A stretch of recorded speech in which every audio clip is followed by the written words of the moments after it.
उत्तर प्रदेश का संभल जल रहा है और विवाद के केंद्र में है एक मस्जिद। मोरादाबाद के संभल में 16वीं शताब्दी की जामा मस्जिद के सर्वे का आदेश जैसे आया, वहां के स्थानीय लोगों के अंदर क्रोध की ज्वाला जल उठी।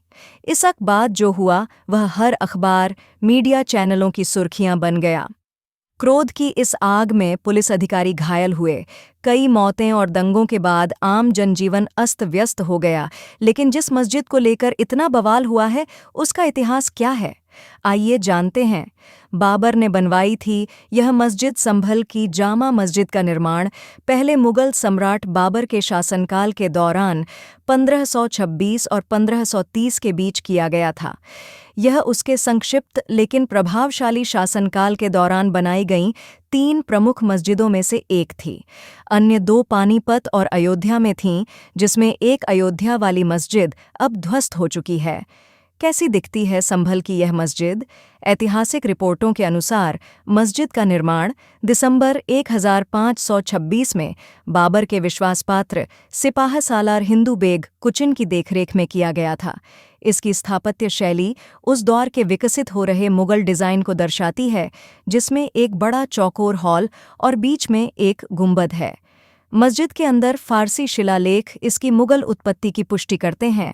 हालांकि कुछ इतिहासकारों का दावा है कि इसके निर्माण में पहले से मौजूद हिंदू मंदिरों के अवशेषों को शामिल किया गया था। हिंदुओं के लिए धार्मिक महत्व संभल खुद हिंदुओं के लिए धार्मिक महत्व रखता है, क्योंकि यह विष्णु के 10वें और अंतिम अवतार कल्कि का कथित जन्मस्थान है। हिंदू शास्त्रों के अनुसार कल्कि कल युग, अंधकार का युग को समाप्त करने के लिए संभल में प्रकट होने वाले हैं। इस साल की शुरुआत में प्रधानमंत्री नरेंद्र मोदी ने भव्य कल्कि धाम का शिलान्यास किया था और राम राष्ट्र का आह्वान किया और दावा किया कि कल्कि का अवतार हजारों वर्षों के भविष्य का निर्धारण करेगा। कानूनी विवाद क्या है? विवाद तब शुरू हुआ जब वकील विष्णु शंकर जैन और अन्य लोगों ने संभल में एक याचिका दायर की। ज्ञानवापी मस्जिद और कृष्ण जन्मभूमि विवादों में शामिल होने के लिए जाने जाने वाले जैन ने दावा किया कि जामा मस्जिद भगवान कल्कि को समर्पित एक मंदिर के खंडहरों पर बनाई गई थी। याचिका में आरोप लगाया गया है कि 1526 में बाबर के आक्रमण के दौरान मंदिर को नष्ट करने के बाद मस्जिद का निर्माण किया गया था।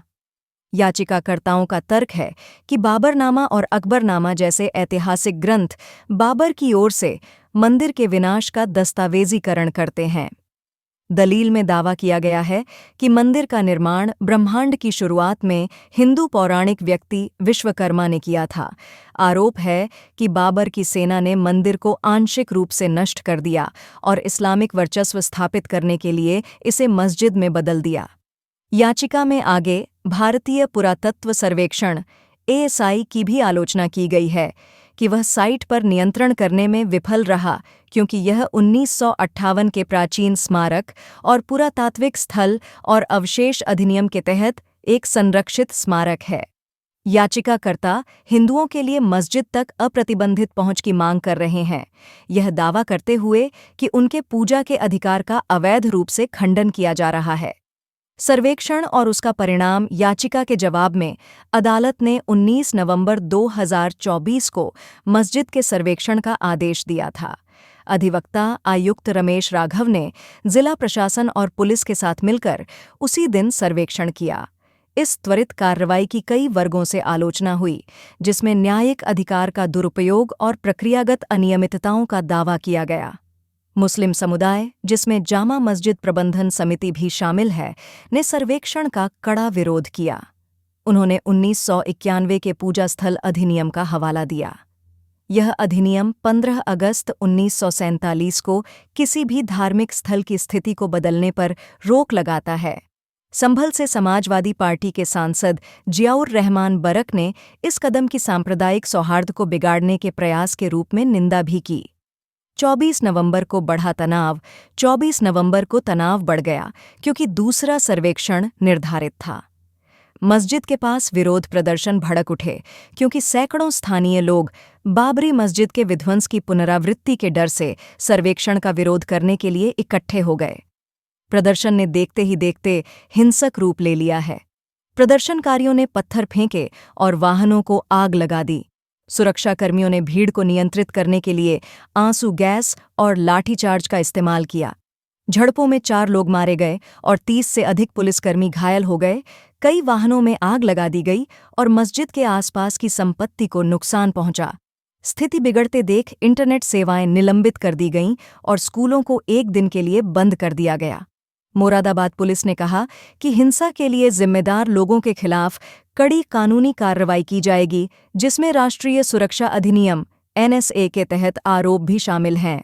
अधिवक्ता विष्णु शंकर जैन ने कहा कि ASI को इसके मूल की पूरी जांच करने के लिए साइट पर नियंत्रण करना चाहिए। जियाउर रहमान बरक ने समुदाय से कानूनी रूप से सर्वेक्षण को चुनौती देते हुए शांत रहने का आग्रह किया है। पूर्व मुख्यमंत्री मायावती ने सांप्रदायिक तनाव को रोकने में सरकार की निष्क्रियता की आलोचना की। आलोचकों का तर्क है कि इस तरह के मामलों की अनुमति देने से 1991 के पूजा स्थल अधिनियम कमजोर होता है, जिसका उद्देश्य स्वतंत्रता के बाद धार्मिक यथास्थिति बनाए रखना है।